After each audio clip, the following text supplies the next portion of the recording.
भंगिया धतुर में बाबा, भंगिया धतुर में बाबा कौन सबाद बा। पीही रउआ कोको कोला गजबे सबाद बा। पीही रउआ कोको कोला गजबे सबाद बा। भंगिया धतुर में बाबा, भंगिया धतुर में बाबा कौन सबाद बा। पीही रउआ कोको कोला गजबे सबाद बा। पीही रउआ कोको कोला नौका बरांड बा।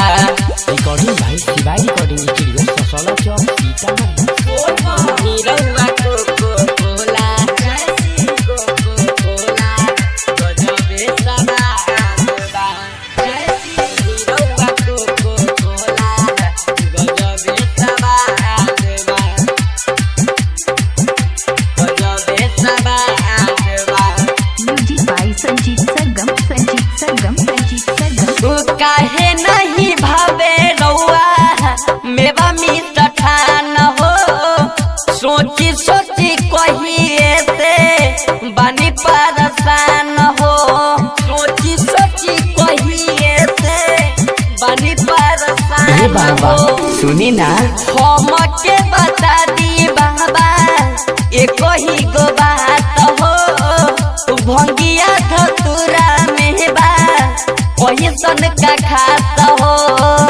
भंगिया धतुरा में बा वही सन का खात हो।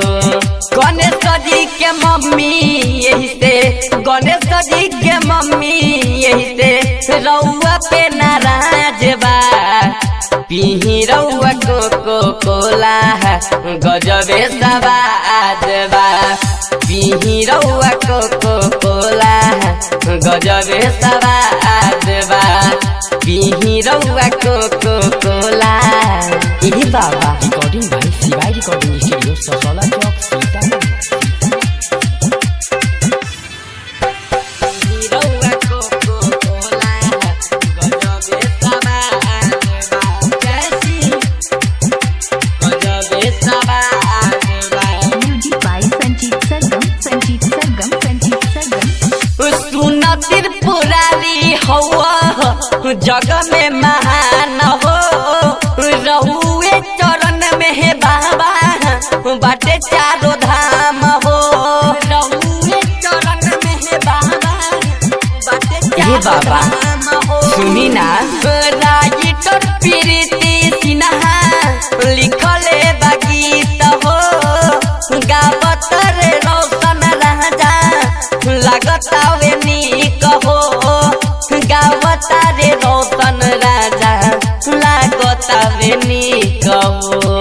संजीत सरगम कहे, राहुल राम सागर कहे पेप्सिला जवाब बा। पीही रउआ कोको कोला बढ़िया सबाद बा। पीही रउआ कोको कोला नौका बरांड बा। पीही रउआ कोको कोला। रिकॉर्डिंग भाई शिवाई रिकॉर्डिंग स्टूडियो ससला चौक सीतामढ़ी।